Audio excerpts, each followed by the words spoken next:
What's up, Danny? How are you? I'm good, bro. How are you? I'm good. Hey, so you hear this sound? What? This clicky clacky sound that you hear right now is me lighting my incense because I'm a pseudo spiritual poser fuck. No way. So that's the sound I always have to clean up in the audio. Yeah, fuck you too. Anyways, I'm joking. I know you're fucking around, bro. Yeah. So, yeah, man. So how's things? Like, okay, so please explain to the audience why you weren't able to participate in the last podcast. Rather, not why you weren't able to participate, but what were the factors that disabled you from participating in the podcast? Yes, I was gone from my desk. I went to the south of Portugal and chilled out there for the weekend. So Tyler was kind of left by himself to hold the boat, so to speak, and have Nick and Chris on the podcast. But he did a phenomenal job, dude. For real, it was really entertaining and just so captivating. That session. It was amazing. Okay, well, one thing is that I mean, honestly, Nick and Christy were really great guests because they have a lot of different experience to pull from. I know, dude. Honestly, I can just sit there and ask them questions, and they can do an entire show for me almost. They're really interesting people. Yeah. I mean, a couple that meets in Oklahoma Christian University and goes on to get married. Well, the first statement itself is nothing special, but it's the other stuff that you add to it, you know, because there's lots of couples that come out of Oklahoma Christian University. Yeah. It's a marriage factory, so to speak. You know, it's like exactly. Oklahoma Christian's biggest export is marriages, pretty much. So Ring by spring. But yeah, it's all the other stuff, like forming a band. Like, talk about relationship goals with with your partners. Like, what else is there like cooler than forming a band, or like, you know, just doing something extracurricular that is that cool, that level of awesome, you know?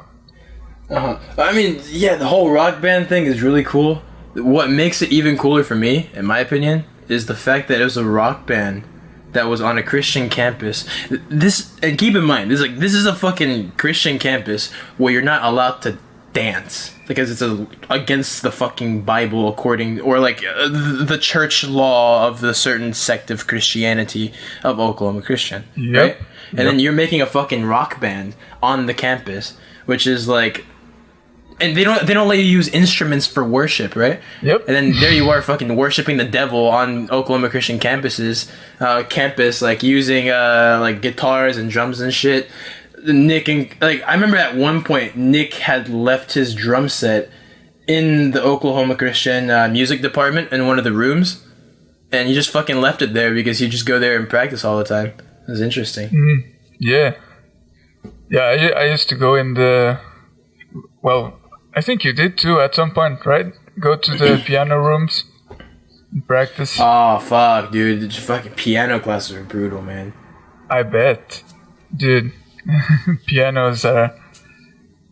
like, if you don't start at a certain age range, it's one of those things that it's only gonna get harder the older you grow. It will be painful.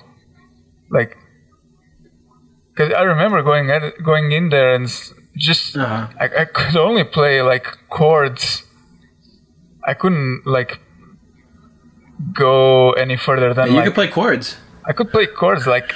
Oh man, this is a higher level than I was. I was just sitting there like fucking keyboard cat, just like I felt like God was like reaching through my body and just like allowing me to like press like I should press these three keys at the same time, and I didn't even know what the fuck I was doing, and I was like learning shit, but not really learning shit because it's just not my line of talent, so to speak. Yeah, I was just like. Checking the tabs of like popular songs and be like, okay, I guess I put my fingers here, bang, and now I gotta put them there, and just kind of. But it always very very simple stuff, like very basic, and now with the guitar, it's that's a whole different animal too, like. Yeah, for sure. It is definitely different. Now, in order to get good at the piano, you got to be a 5-year-old Chinese girl. That's just the modern consensus. And you got to have really oppressive parents that just make you do that shit since a young age. Yep. Yeah. It's crazy, dude. Yeah, like. Dude. Speaking of keyboard cat, what do you think about Elon Musk and making cat ear girls come into reality? Did you hear about that tweet? No. Wait, what? Cat? There's a tweet. I don't know the exact context of it, right? But it's been trending. There's a tweet that Elon Musk let out that said. We're gonna bring cat ear girls from anime into reality. What? The man's a fucking legend. Like we all know this, and quite possibly one of the best trolls of our time. It's fucking brilliant. Yeah. Speaking of that, genetically did you ever watch anime? Genetically engineered anime girls, yeah. But what do you think about anime? That's actually, I never asked you that. Like, I don't know how you and anime relate. Like, I don't know how those two come together, if they come together. They don't usually. Like, I figured, yeah. But they don't usually. But it's like it was a fun thing to watch when we were back at OC. Yeah, because like, everyone was into it, you know, like everyone was watching the anime series already. I mean, I guess so, but it's like, I think we were also watching anime that no one else was watching, though, like Monster, GTO. Oh, GTO, man. GTO. You fuck, dude. I remember, okay, so I was I don't know if I told you this, but I was an adjunct, not adjunct, sorry. I was like an assistant teacher for one of the classes for international students on campus, right? Yeah. And... Oh, yeah. I remember you telling me this, yeah? Yeah. And I walked into class, and, you know, there was a lot of the Japanese kids. I say kids because I was teaching them, but they're actually my friends outside of class, right? Yeah. And so I remember walking in, and I saw GTO written up on the board. And it said, like, Great Tyler Onizuka.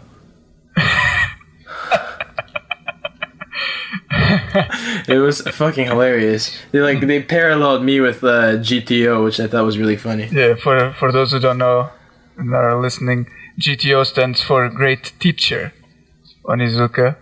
But Tyler, it's an anime. Yeah. It's a really old anime. It was actually a TV series for a little while too. Really? In Japan, yeah, it was a TV series for sure. Oh yeah, that's right. I remember, like. We watched like the first episode and we were like, oh man, this is crap. This is rubbish. Bro, it's like, you know, like, okay, so I'll make a case for weebs today, okay? Where okay. They'll always talk about like, oh, the live action thing is gonna be so shit. They're right. They're absolutely right. Because the thing is, I watched what was it? Death Note, right? And I've only seen the movie version. I haven't seen the anime version yet. The reason why is because the movie version wasn't super great. Like, it was cool and everything, but it wasn't like fantastic. Gotcha. So you like. So it's just like Yeah, like I don't see a reason to watch it anymore. It's just like, Yeah. Yeah, that sucks. Like if you come in like from the movie and you the I can't remember if experience it was a of the movie movie or TV show. I can't remember which one it was. But yeah, yeah there's an expectation that you have, right? yeah, and then the experience it's so bad that it leads you away from, I don't know, the anime or the manga or book like novel. Yeah, thing. it's like when you date a girl for the first time and then you're like, I don't really like this experience, and you don't attribute it to the specific girl, but then you just become gay instead. I'm not sure if that's how it works, but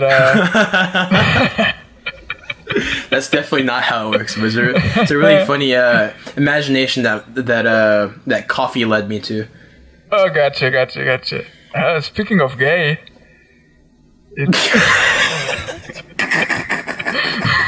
Are you talking about Pride Month?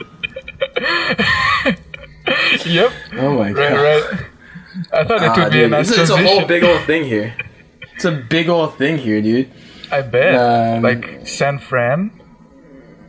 Yeah, I haven't gone to San Francisco. I had a gay guy flirt with me yesterday because I walked into a hookah lounge, right? This place called Tangerine, right, like downtown San Jose, and and I walked in there, and I know a lot of the guys over there because I go to this hookah lounge all the time, right? And I walked up to the counter, and there's a guy that I recognized from always, and a different guy working there that I'd never met. And I came in there with my fucking pink shirt, my skinny jeans, and all fucking flamboyant with my piercings and everything like that. And then the guy that I hadn't met before was quite clearly gay. I wasn't, but I looked the part. And I started being all flamboyant and being all nice to everybody. So the guy who was working there thought I was like hitting on him. I was just being a friendly fuck as usual. And he was like, oh, you should speak to me later. You should talk to me later whenever I come back. So I got flirted with, and I felt really valued. You felt really valued. Nice. I felt really important, you know? Like, I think guys need more compliments. Yeah, that's true. That's true. I was like, hey, I appreciate the love. I really do. Yeah. You make me feel welcome when no one else will. Yeah, pretty much, dude. Oh, dude. For real, though. Speaking of that, we need more appreciation. Men Appreciation Month. Straight. Dude, fuck, dude. That's what we should do. It should be on November because every guy should do No Nut November, and they should also do like a Men's Appreciation Month at the same time. Boy. Straight Pride Month. Straight Pride Month. Careful now, you're gonna get all labeled and shit. No. That's okay. You're in Portugal. No, they already disallowed memes for you. Like, what more can they do to you? You know.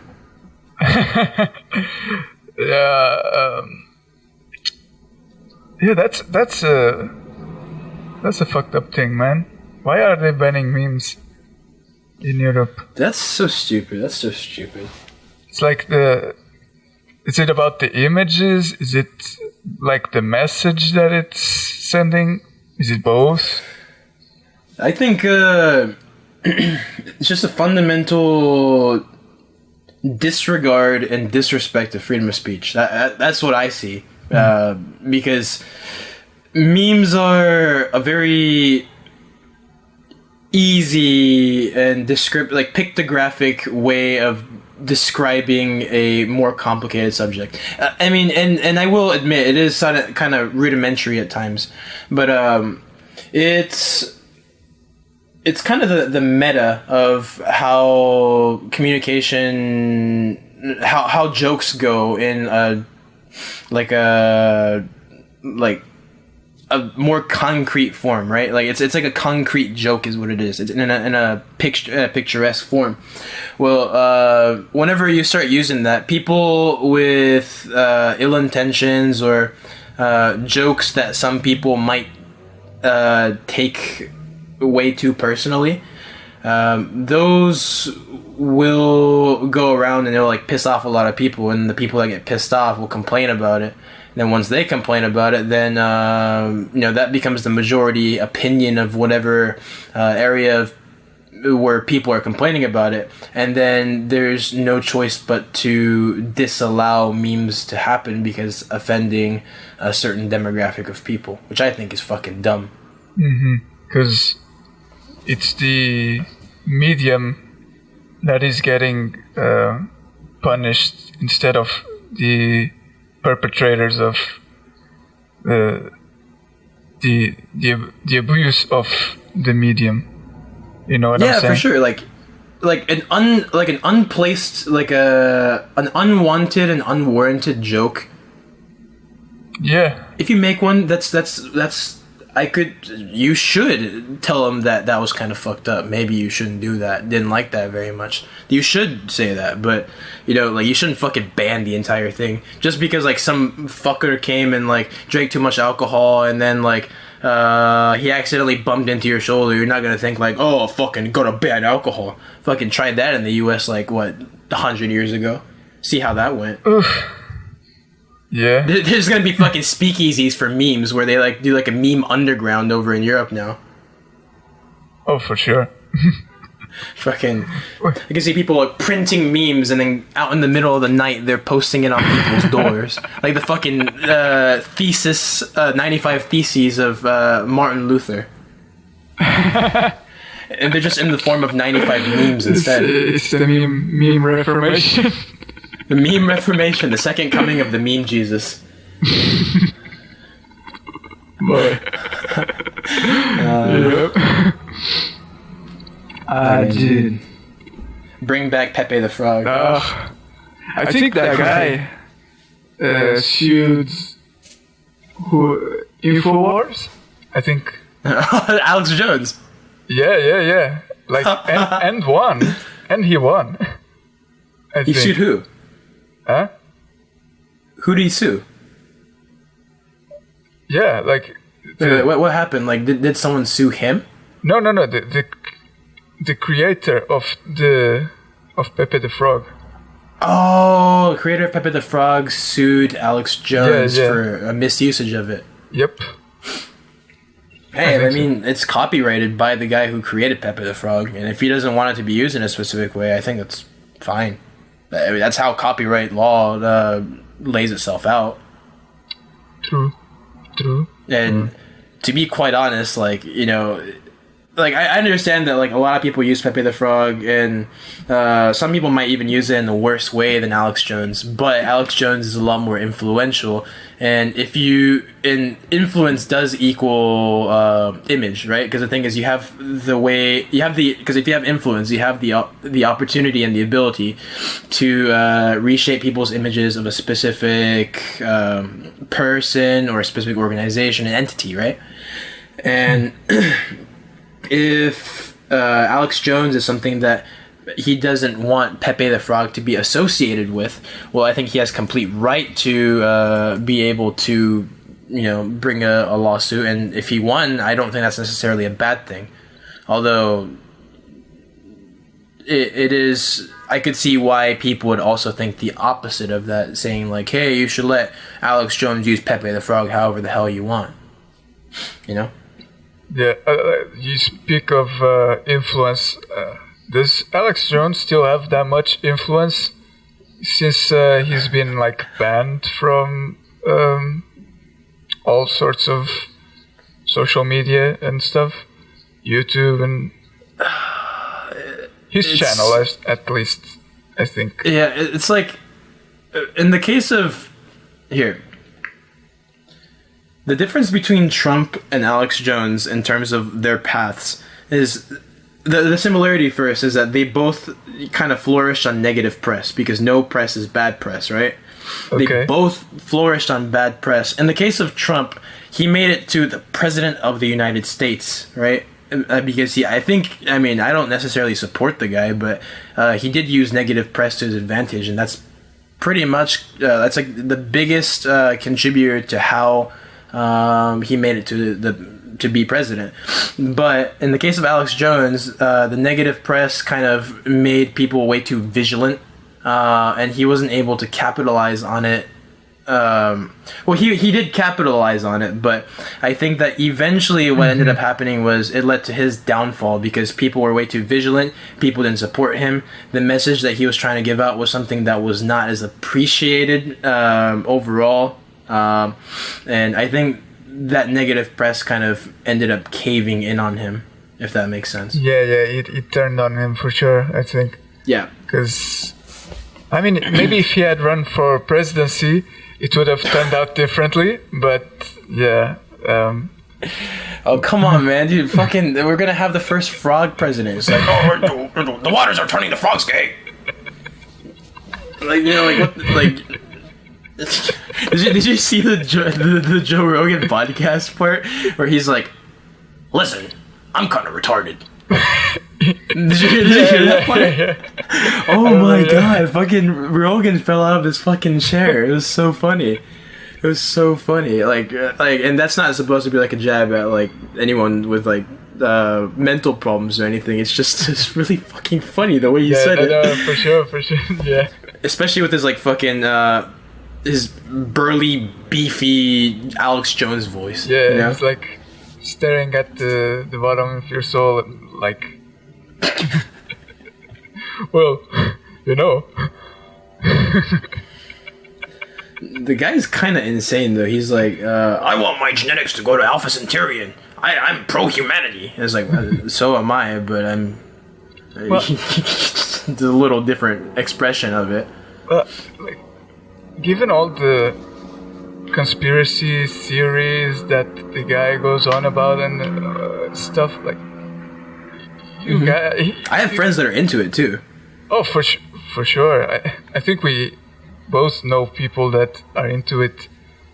But yeah, like you being a little crazy is like a job requisite for this kind of thing. Don't you think? Like a little bit, yeah. Because I mean, you got to be out of the ordinary in order to make change. Because change by default is something that's kind of distanced from what is normal, right? So the thing is, in order to create change, you have to be different. Yeah. I mean, I'm not saying like crazy, like a bad thing. It's just like definitely think out of the box. You know. I mean, yeah, Alex Jones. I think it would be a slight understatement to say that he thinks outside of the box. but I'm yes, trying to put it mildly, but yeah, for sure. Nah, man, like, I mean, what's he gonna do? Is he gonna make a meme about us? He can't use Pepe the Frog anymore. So. Is he gonna come on YouTube? I don't think so. He's already been like, Yep. I mean, honestly, I do kind of feel for the guy because, like, being, like, you know, having a platform and then, like, being let go from all the different platforms at once that's kind of tough, you know? Especially if you're, like, a fairly predominant figure and now you're reduced to this, like, this very humbled state. Like, I do definitely feel for the guy, but at the same time, like, I could see why that happened as well. Yeah, and like all the outlets at once, like all at once, yeah. It's like the Olympian gods just decided, we're done with this mortal. Just fucking just flicked them off the face of the planet. Yeah. Yeah, it's pretty much what happened. It's just like, it's no more for you. Yeah. But, man. Anyways, Alex Jones aside. Yeah. Shit. This incense is so fucking... It smells so good, man. I'm a fucking... Dude, ever since I moved to California, I've just, like, undergone this strange transformation. Like, I feel like my core values, like the core of who I am is still the same, but a lot of my actions are very, very different. How so? Well, besides the incense burning thing. Well, let's see. It sounds kind of hippie-ish, but I do a lot of meditation as well. Like I like doing things that are introspective, because whenever I'm here, like I'm doing a lot of, because in California, like I haven't been to a place that I do more work in than California. And so there's a lot of time that you're looking outside of yourself, and then you're creating things outside of your own body that, or like garnering information from outside of your body, to put into your body, right? But then, you know, in the same way that if you go out and buy something and then take it back home, you have to find a place to put it. You have to put it away and clean it and like make it a part of your house, right? Like you can't just like leave, like let's say like you buy like a tennis racket, and then you just take it back home and you leave it on the floor. That's not the place to put it. Right. You got to put it like in the closet or like in the garage or the shed, something like that, right? Right. Yeah. And I think because I'm getting so much more information, because I'm doing so much more, I also need a lot more time that I'm using to be introspective, because being introspective is kind of like sorting your own interior and your thoughts out and putting them in an array that is more efficient. Absolutely, yeah.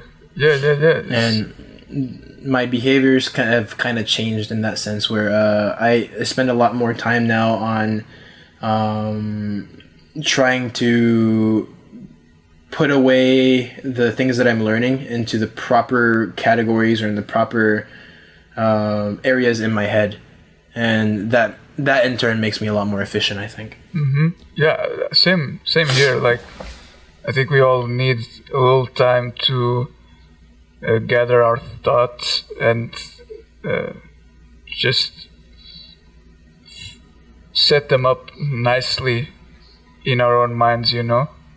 I mean, that's what meditation time kind of is for too, is just clean up, you know. Yeah, it is definitely a cleanup of some sort, yeah. But yeah, and then the fucking incense, because it reminds me of home. Yeah, you know, it's just because it reminds me of home. That's the basic reasoning for it. But what do you usually find yourself thinking about during meditation? Oh man, so like, I don't know. It always varies, and it doesn't really matter. It feels like what I'm thinking about. It's more the action, like the thing that I'm doing, right? And it's like a mixture of like putting away, like, because whenever you have dreams, for example, what your head is doing is like you're putting away information, or your subconscious is working, and it's building new neural pathways, and that's why like you see these like crazy things that are happening in your mind, right? Like yesterday, for example, I had a dream that I was getting a tattoo. Right? And I've kind of wanted a tattoo, but like I haven't gotten one because I haven't found one that I really felt compelled to get. But this, you know, it's a reflection of the things that I think about subconsciously throughout, like throughout the day, or like just throughout my daily life, right? And I think in the same way, that dreams kind of build those neural pathways. When you meditate, what happens is you start to find the natural flow of your thinking. I suppose. I'm not sure if that makes sense. It's a little bit hard to explain. It's very abstract. And plus, I haven't been doing it for a very long time, but it is very useful, and it does allow me to concentrate better as well. Gotcha. Yeah, because it makes sense. It makes sense. Like, because in our daily lives, like, we're used to this routine, and where we kind of have to just almost be like machines, or like very automated, quick-paced thinking, or lack of thinking, because it's almost automatic, and it's very focused on maybe a single task at a time, right? I don't know, but then there comes a time when we kind of have to revert that mentality, that routine of our thinking into the default state. Does that make sense? Default state being like that flow that you said, like okay. Getting back to the natural flow of your thinking, and it's like being yourself, kind of. It's like, as corny as that sounds, it's kind of reverting back to who you, I don't know, like who you are in a sense. It's, you know, it's who, like, the best form of yourself would be. Because the thing is, because that does make sense, because I think that, you know, in like you have like several talents as a person, right? But the thing that you will most likely excel at is in life is the path where you're the most naturally skilled, and also the most interested in, right? So if you can find where the intersection of those lie, and then you can pursue that path, right? Let's say like you really like marketing, you're also really good at it, right? You're really good at consumer behavior. Then so you pursue marketing and you get good at that. Well, what if your mind starts to drift away from your original thought process, and then what you do is you try to conserve that, or you try to go to what functioned best by returning to that natural self that we were just talking about. Not sure if that makes sense, but okay, let's move on from meditation, because a very complicated topic that I don't feel qualified to talk about. I mean, it's a very, at the end of the day, it's a very subjective experience, and only you can determine like what works best for you in terms of introspection. Even though there are like general ideas and techniques for better meditation, you must be the one to decide what's best for the practice of that meditation, that cleaning of your cleansing of your soul. Yeah, exactly. Makes sense. So, Danny. Si. Yo. What do you think about do you know anything about the soccer tournaments that are happening right now? Because there's several right now. There are several. I know about a few. Like, I hear from... There's just so much going on, though. Like, so many matches. You hear, like in South America, Africa, Europe with the under 21 teams. Yeah, there is the U21, yeah. And then there's Women's World Cup, which is like, I don't know. The Women's World Cup? Yeah. I mean, there was like a scene where Argentina tied with Japan, and Japan's one of the best national teams for women's football. And Argentina actually tied with them. And I think it was like the first non-loss that Argentina's had. I'm not quite sure about that, but it's really interesting to see that, because you think that like with the success of the men's national team of Argentina, that the women's national team would also be quite good, but apparently that wasn't the case. But they're kind of changing that stereotype now, so that's kind of cool. Yeah. I don't even know if Portugal's women's team made it to the World Cup. You need a female Ronaldo. I think we need like 10 female Ronaldos. Because you need a dominant alpha female is what you need.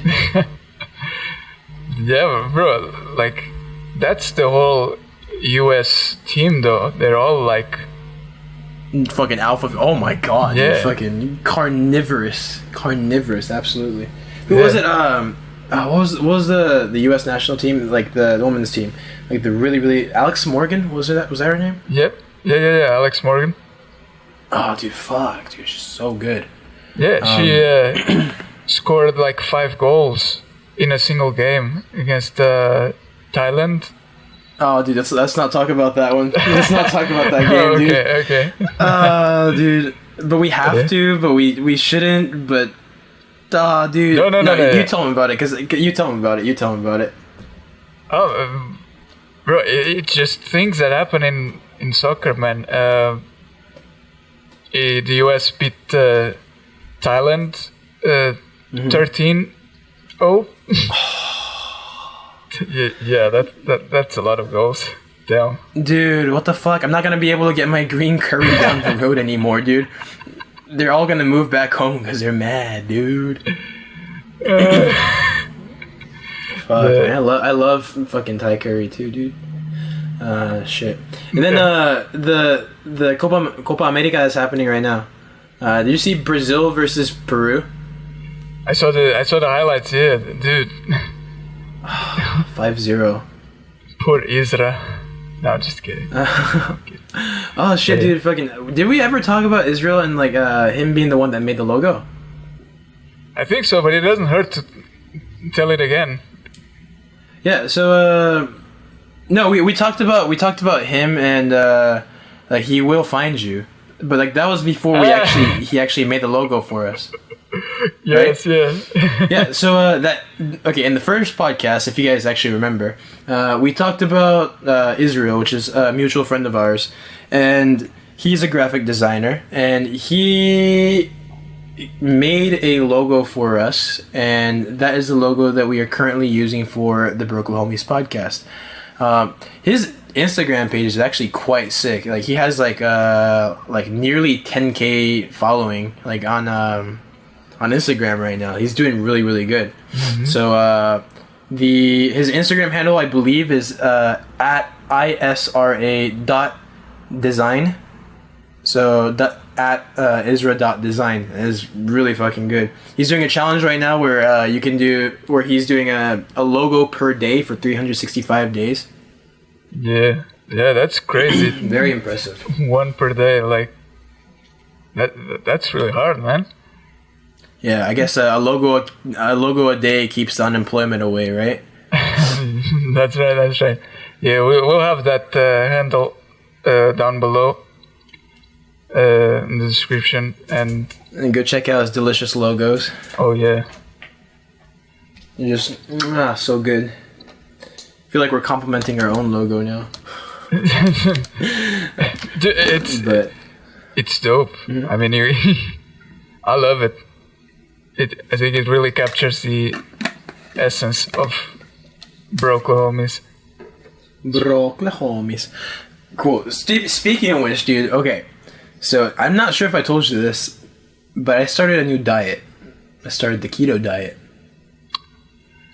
Interesting. Tell me more. Keto. Yeah, so... it's really funny, I think, because it's kind of in contrast with what you would expect. Because I'm like, I'm doing meditation, I'm like burning incense, trying to find my inner spiritual self or whatever, right? But then I'm just fucking carnivorously eating meat all the time. Wait, is that what keto is? Yeah, carnivorous diet? No, it's not carnivorous, but it's like a high protein diet. It's a high protein, low carb diet. And one of the things with the highest concentration of protein and fats is meat, right? Or meats. Mm-hmm. And so, it basically kind of forces me to have to consume things that have very low carbs, like meat, nuts.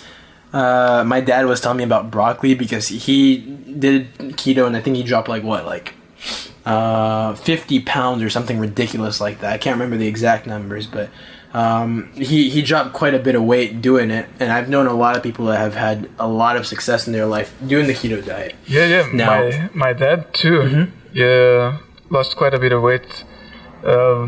Doing something similar, like he has a very strict diet. Very strict, but also around nuts and meat, fish, but you know, kind of like the high protein, low carb.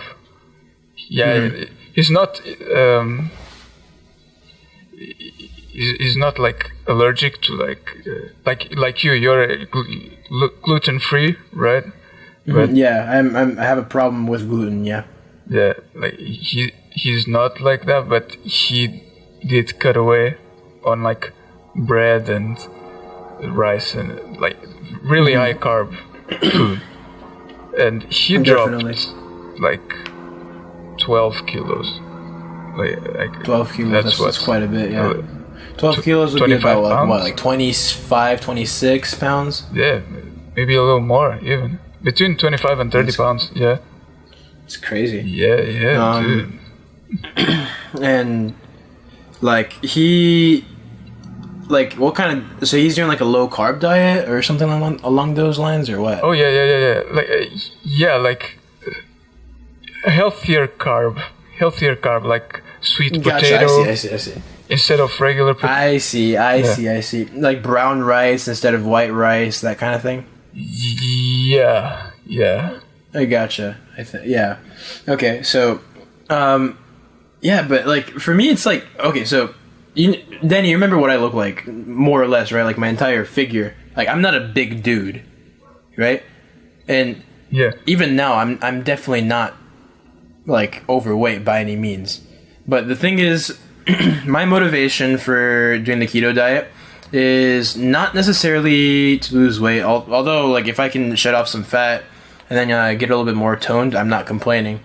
It's more of a self-restriction and discipline thing.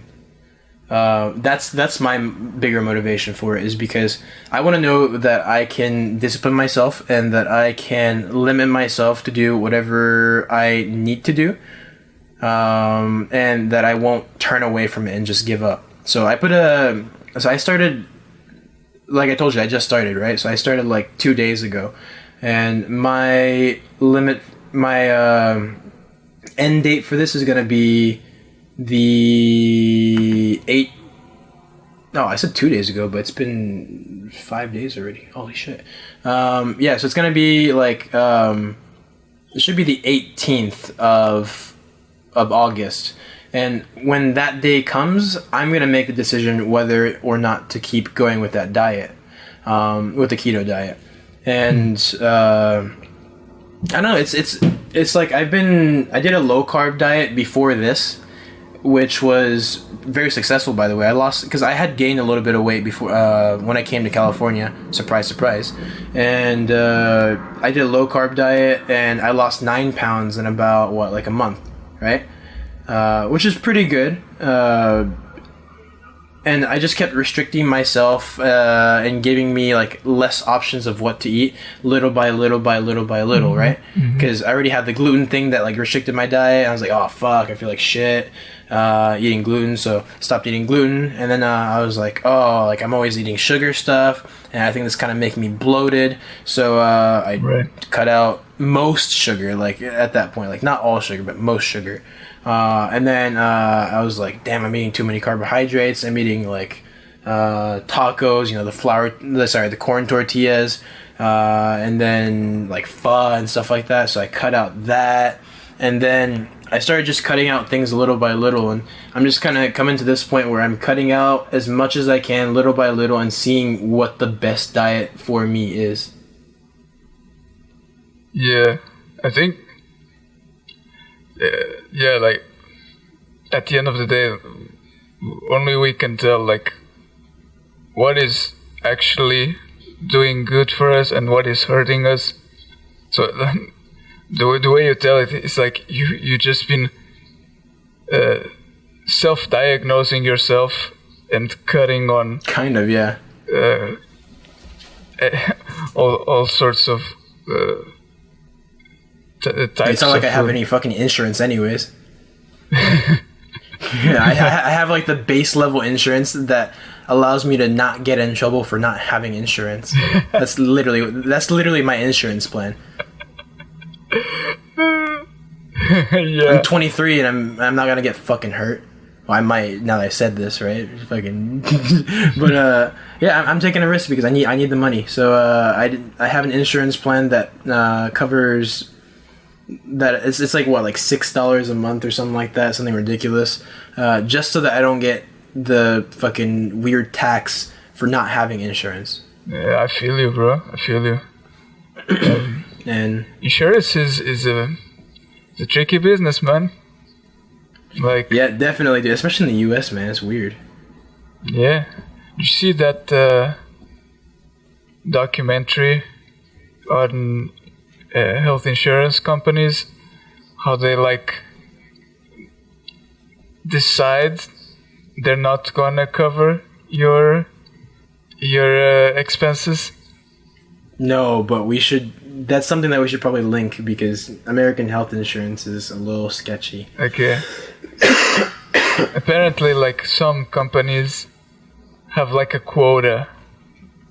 Okay. Oh man, yeah. Well, I mean, it's business is business, right? And insurance companies are businesses. I suppose, but it's messed up, bro. Especially if you're like, Like, I'm not justifying it by any Yeah. means. I'm just saying that that's their motivation for it. yeah, but yeah, like, if you're obligated to have a health insurance and stuff, you're in a very messed up position, Definitely, yeah. stuck with like these companies and this method of doing things, I guess. Yeah, I mean, here, like, I think privatized healthcare wouldn't be as bad if the services costed less, you know. Like, if they were to cost a lot less than they do right now. Because the thing is, like, even in other countries where there's, like, socialized Medicare, people still have to generally pay a small amount of money, right? Oh yes, they do. Yeah, and Portugal. the thing is, exactly, you know, in Japan too, same thing. But the thing is, if you don't have it socialized, but you can have the privatized Medicare provide services for a lot less money, then I don't think that would necessarily be a problem, right? Because then, like, nonprofits could buy products from, you know, like, medical providers to give to people that don't have money to be able to buy these to buy medical care. So I think that actually wouldn't be a bad idea. At least it wouldn't be as bad as the program that we have now. I think if we were to rely to either, you know, go in a completely privatized or a completely socialized direction. I think the middle ground is the absolute worst. I'm not advocating for either socialized or privatized because, I mean, I don't know the intricacies. I don't know enough about the intricacies of it, but I do know that the U.S. version of healthcare has been pretty piss poor, especially for a country that claims to be quote unquote the best in the world, right? Yeah, I feel you, man. So it's really interesting how that works out. Yeah. But yeah, do you want to take a break now or? Yeah, sure. Let's do it. Alright, cool. Cutting off this recording now.